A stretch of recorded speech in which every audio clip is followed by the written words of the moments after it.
Question 28 for Linear Relations EQAO practice questions for grade 9 applied. Carmela works in the food service industry. Carmela and her co-workers pool their tips and each get the same amount per patron served.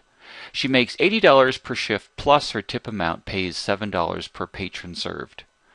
And if you're not familiar with that word, patron would be a customer, someone who frequents the establishment. Which of the following tables is completely correct about her pay structure for a shift? So in each one, we're given the amount she makes for 1, 8, 9, and 10 people. So she gets $80 per shift. So that's her fixed amount or her initial amount without actually serving anyone whatsoever. So if she was allowed to stay for an entire shift and nobody came into this restaurant or whatever it is, she would still get $80. And on top of that, she gets $7 per patron served. So that's her fixed salary, and then her rate is she gets $7 per person served.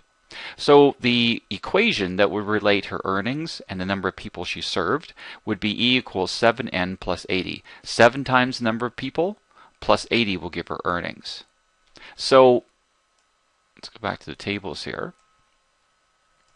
So we would go 7 times 1 person, and the reason I'm doing 1 is because each table starts with a 1. So that would be $87. So if she serves 1 person her whole shift, she gets $87. Now we want to do 8 people. So I'm going to change this to 8. So that's 136. And then I could retype these each time, but I'm just going to, if you hit the graphing calculator, you hit second, enter, it brings up the last calculation. So I'm going to make this a 10 now.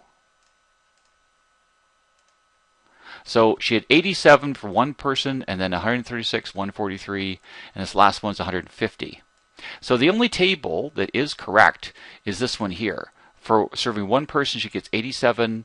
For serving 8, she gets 136. For serving 9, she gets 143. And 150 for serving 10 people for her shift. All the other ones are incorrect to some degree. So notice this one does start out with 87. That part's correct.